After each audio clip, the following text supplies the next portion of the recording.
At so ayun mga bossing, sa wakas, ito na nga, dumating na nga yung ating kontador ng Meralco at last. So ang tagal nating hinintay itong ating kontador. So dumating na rin, meron na tayong kuryente. Kasi dati nakikisapi lang tayo. Ngayon, may sarili na tayong kontador. Okay? So itong service entrance mga boss na nakikita ninyo. So kapag kayo ay magpapakabit, mag-a-apply ng Meralco or na kontador ng kuryente, pupunta kayo sa Meralco and then bibigyan kayo ng guide. So nandoon nakalagay yung mga materyales, mga sukat, kung ano nung gagamitin natin sa pagkakabit or pag-install ng ating mga service entrance. Kasi may mga lugar na mahigpit. Like dito sa Cavite, mahigpit ang policy nila pagdating sa service entrance. Kinakailangan sundin mo talaga lahat ng nakasulat. Kapag meron kang kahit isang piraso na nakaligtaan or binago, iniba, hindi nila i-approve yung iyong service entrance. Ayan mga bossing. Ayan. And then yung nakalagay dito sa labas, kita nyo, meron tayong NEMA 3R. So bali ito, may nakalagay na amperes dyan. Ayan. 70 amperes. So ito, pagdating naman doon sa loob, sa panel box natin, kinakailangan same sila ng ampere. Okay, so kaya kung ano nakalagay doon sa mga plano natin, doon sa ating panel box, yun din ang ilalagay natin dito sa labas.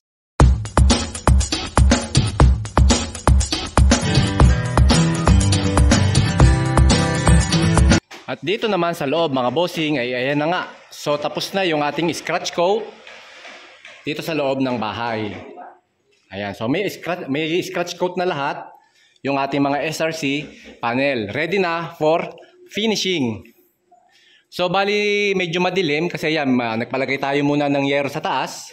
Hindi pa yan nakapix mga boss dahil maglalagay pa tayo ng insulation. So nilagay lang namin kasi para kahit umulan, pwede tayong mag-finish or magtrabaho dito sa loob. So para dire-diretso. Okay? Ayan. So lahat ng portion ng bahay ay may scratch coat na. So ito, yung closet. And then bedroom, master bedroom. Medyo madilim lang mga boss wala pa kasing ilaw. Ayan, master bedroom. May scratch coat na rin yan. Pati dito, sa hallway hanggang ito, bodega. Kompleto na rin yung scratch coat natin.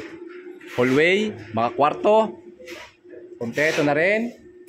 Ayan, sa electrical natin, kompleto na rin yung ating mga conduit. Aircon, convenience outlet, switch, kompleto na yan. And then dito, yan, kompleto na rin to. Ito sa CR lang, ang pinaiwanan natin kasi maglalagay pa tayo ng PPR pipe. Maglilinya pa ako ng tubig. So may tubo pang ilalagay, so kaya hindi ko muna pinalagyan ng scratch coat yan. Yan, ito, yung kabilang kwarto, tapos na rin. Complete na, ready na talaga for finishing. Next week mga bossing, magpapalitada na tayo. Ang hindi ko lang pinapa-scratch coat ay yung sa may mga hamba. Gusto ko kasi ito ay ipakakain natin dun sa halo na ipapalaman natin kasabay nung hamba. And then babakalan pa natin to, yan.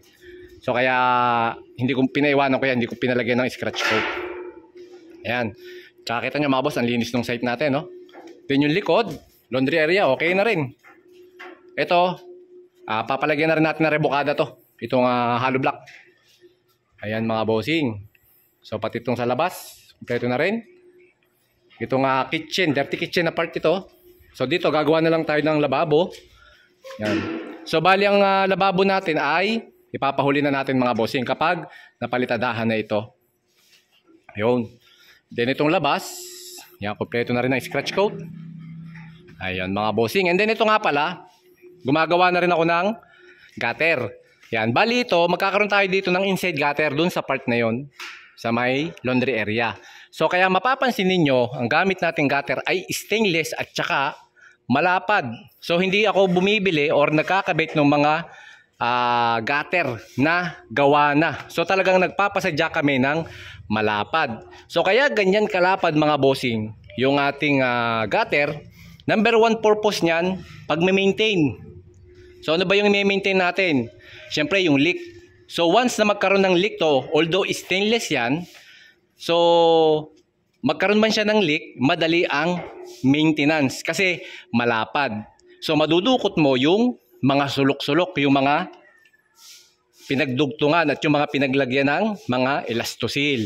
Isa pang kagandahan pag ganito kalapad, paglilinis. Siyempre, kapag ang gutter natin, maliit lang, yung nabibili natin na box type, 4 inches lang, di ba?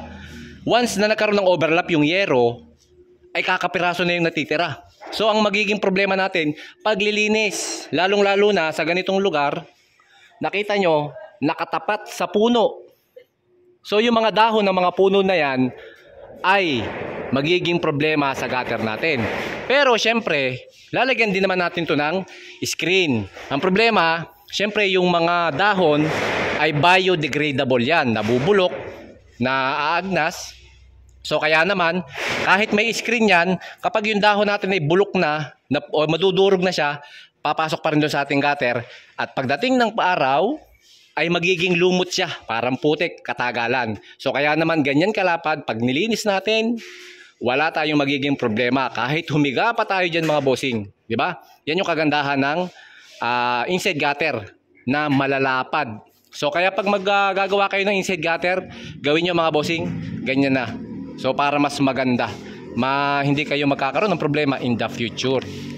Naman sa taas mga bossing, so nakikita nyo, ayan, ongoing yung ating welding works, yung roof framing. So yung kabila, tapos na yon, bali yung sa NEPA na lang ang kulang. So yon, gaya na sabi ko, pinalagyan ko muna ng temporary na yero. So para kahit umulan, makapaggawa dun sa loob. Kasi nga dito sa Cavite ay palaging umuulan. So kagaya nyan, makulimlim na naman, nagbabadya na naman yung ulan.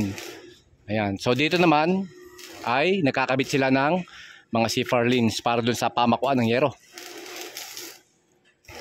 Then doon naman sa likod, ayun makikita nyo mga boss, nagpapa-scratch coat tayo or nagpaparibukada. And then yung likod na yon ipapadiretso na natin palitada, finish na. So para wala nang babalikan doon, and then para iisang gawa na lang ng andamyo. So hindi na tayo pabalik-balik dun sa lugar na yon. Ayan yung ating update dito sa ating Cavite project mga bossing. Ayan, konting-konti na lang. So medyo may kalakihan tong bahay na to, no? So nung una akala titingnan nyo maliit lang, pero pag nandito kayo sa taas, makikita nyo laki. Ayan. So yung iba mga boss, no, ay yung iba nakakakita nung pagko-construct ng bahay namin, nagtataka sila hanggang ngayon bakit daw styrofoam yung ginagawa naming bahay. So ito mga bossing, tama-tama, napakaganda naman ng ating katanungan na yun, no? So para hindi pa po sa mga nakakaalam, yung styrofoam na yan, ang tawag dyan ay EPS panel. Yan yung pinaka-core nung SRC panel natin. So ang purpose niyan para sa insulation. So kapag mainit ang panahon, syempre tropical country tayo dito sa Pilipinas, minsan mainit talaga palagi ang panahon. So ngayon pag sobrang init, kahit summer, hindi makakapenetrate yung init na galing sa labas, na galing dun sa wall natin. Kasi kapag tayo ay CHB, syempre concrete, nag-a-absorb yan ng init. And then tumatago sa loob ng bahay. Kaya yung loob ng bahay natin, although sabihin natin na mataas yung bubong, naka-slab, pero yung mga wall natin still ay nagpopondo ng init. Kaya naman tumatagos yun hanggang loob, nararamdaman natin. Yan ang purpose ng ating EPS panel. So kaya ina-invento yung ating SRC na yan para sa ganung problema. At isa pa, ito mga boss ay light weight materials. So hindi ka na mangangamba sa bahay mo, yung load ay magiging sobrang bigat kasi light materials. Pero huwag nyo mamalitin mga boss ang SRC panel na to. Dahil hindi lang yan basta may styrofoam lang. Nakikita nyo meron niyang mga steel wire mesh or yung steel matting na nakalagay sa kanya. Naka-embed yan hanggang doon sa loob. Tagusan. Kabilaan, meron yan. So ayan ang magpapatibay sa SRC panel natin. Once na yan ay maribukadahan at mapalitadahan, makakabuo na tayo nung tinatawag na reinforced concrete. At alam naman natin mga boss, yung reinforced concrete ay napakatibay nun. So kaya naman, para dun sa mga wala pang idea, no, sa ganitong mga panel, ayan, ngayon alam nyo na. And then ito pa, kagandahan dito, soundproof.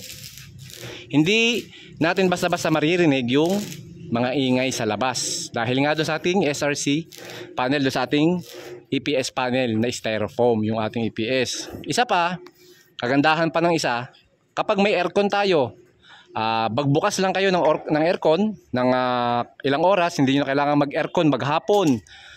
Pag pinatay nyo siya, hindi kagad-agad mawawala yung lamig. Kasi para siyang water jug. So kung na-imagine nyo yung isang water jug, pag nilagyan ng malamig na tubig, matagal mawala ang lamig. So parang ganun din itong bahay na to. Once na nagbukas kayo ng aircon, hindi nyo na kailangan mag-aircon maghapon. So yun, nakakatipid na kayo sa kuryente. And then nagkaroon pa kayo ng mga wall na may insulation. Isang kagandahan pa mga bossing ng SRC panel, pagdating doon sa tinatawag nating workmanship or yung installation nito ay napakabilis. So kahit hindi ka professional or first time mo lang pagkabit ng ganitong mga panel, once na nakapag-umpisa ka ay mabilis lang matutunan. So wala nang cheche-boreche. Ang importante lang dito ay alam mo yung mga eksaktong distance ng mga dowel, gaano kahaba. Alam mo yung mga accessories na ginagamit do sa ating mga panel kung saan nilalagay. So yun lang. At syempre importante, nasa hulog palagi yung mga poste na nakaabang. Kailangan bago ilagay ito, mas maganda nasa hulog na ng maayos yung mga poste na susundan ito. So para yung mga wall natin ay sumabay at maihulog na rin ng maayos. Ayun mga bossing.